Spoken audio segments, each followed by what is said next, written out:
దేవుని నామానికి స్తోత్రం. అదేవిధంగా అద్భుతమైన రీతిలో మరొకసారి ఈ విధంగా ప్రభు యొక్క వాక్యాన్ని పంచుకొనడానికి దేవుడిచ్చినటువంటి యొక్క అద్భుతమైన అవకాశాన్ని బట్టి దేవుని నామానికి మహిమ కలుగును గాక. చూడండి, యొక్క 40 రోజుల ఉపవాస ప్రార్థనలో మనం ఈరోజు 30వ రోజులోకి కూడా మనం వచ్చేసినామండి. కనుక మనకి ఇంకా కొన్ని రోజులు, ఇంకా 10 రోజులు మాత్రమే మనకు టైం ఉంది. కనుక అందరూ కూడా ప్రార్థన చేస్తున్నారా? ఎంతమంది ప్రార్థన చేసుకుంటున్నారు? ఎంతమంది ఇక 40 రోజుల ఉపవాస ప్రార్థనలో ఎంతమంది పాల్గొంటున్నారండి?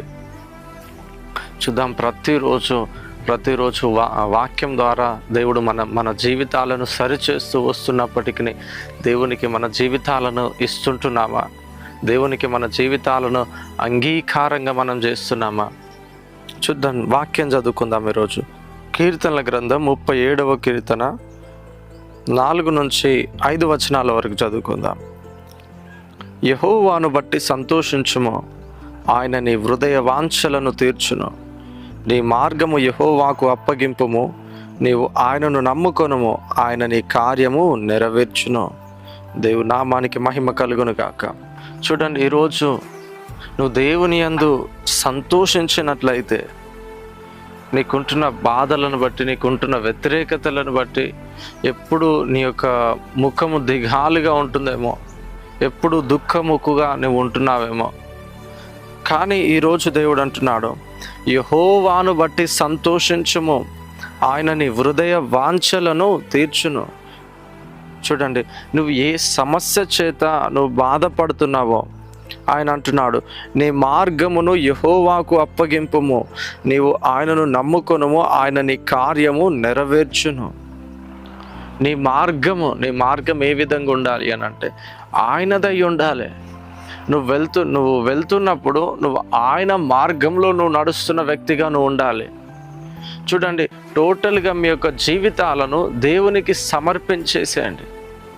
దేవునికి సమర్పించిన తర్వాత నువ్వు యెహోవాను బట్టి నువ్వు సంతోషించుచున్నట్లయితే, దేవుని కలిగి నువ్వు ఆనందించుచున్న వ్యక్తివైతే, దేవుని కలిగి ఉన్నందుకు నువ్వు సంతోషించుచున్న వ్యక్తిగా నువ్వు ఉన్నట్లయితే, ఆయన నీ హృదయంలో ఏ వాంఛ అయితే ఉందో, నీ హృదయంలో ఏ ఆశ అయితే ఉందో, నీ హృదయంలో ఏ కోరిక అయితే ఉందో, దేవుడు అంటున్నాడు, ఆయన నీ హృదయ వాంఛలను తీర్చును.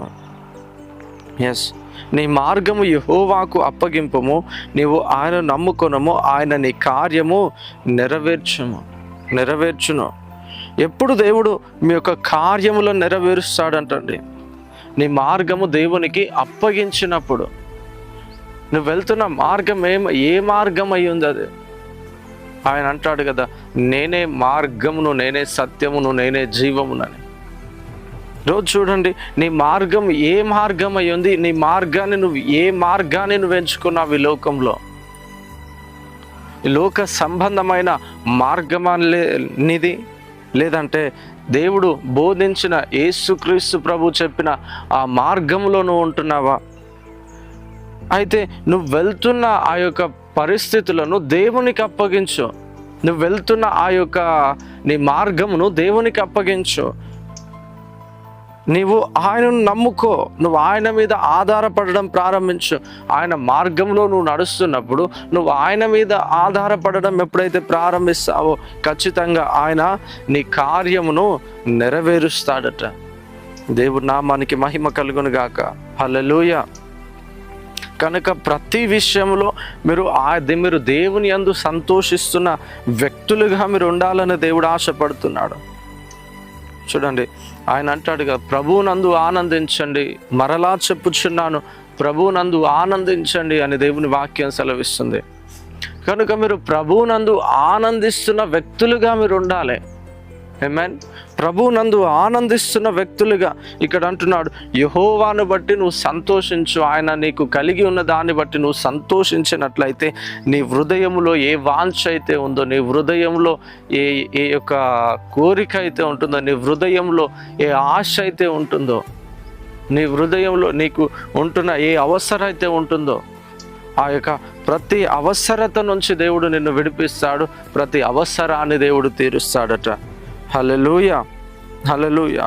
అందుకనే ప్రతి విషయంలో కూడా నువ్వు దేవునికి ప్రార్థిస్తూ ఉండు, దేవునితో నడుస్తూ ఉండు. దేవుని యొక్క మార్గం ఏమై ఉందో నీకు తెలుసు. వాక్యాన్ని ప్రతిరోజు చదువుకో, ప్రతిరోజు వాక్యాన్ని చదువుకుంటూ ఉండు. నువ్వు ఆయన మీద ఆధారపడుతూ నీ మార్గమును ఆయనకు అప్పగించి ఉన్నట్లయితే ఆయన ఖచ్చితంగా నువ్వు ఏ కార్యమును జరిగించాలని నువ్వు ఆశపడుతున్నావో ఆ కార్యమును దేవుడు ఖచ్చితంగా నీ జీవితంలో జరిగించబోతుంటున్నాడు. కనుక ప్రార్థన చేసుకుందామా?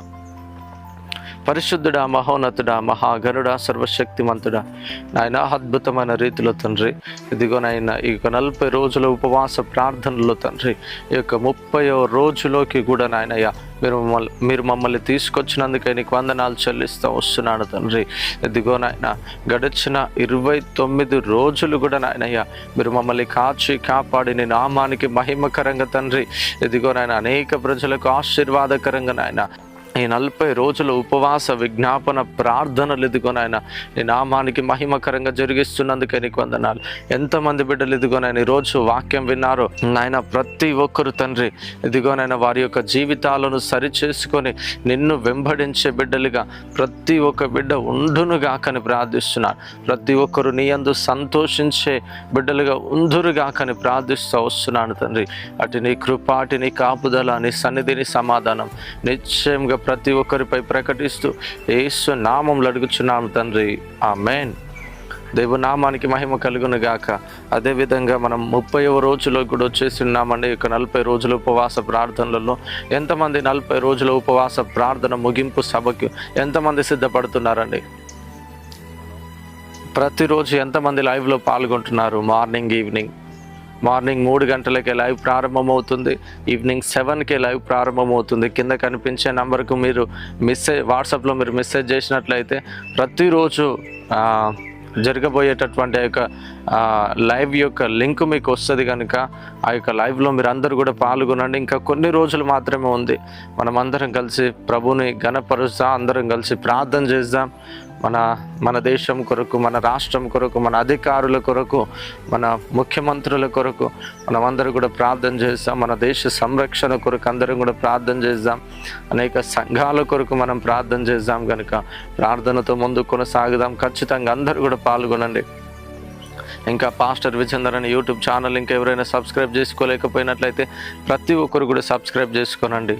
మరలా రేపు కలుసుకుందాం. అంతవరకు సెలవు. Thank you. Praise the lord. God bless you.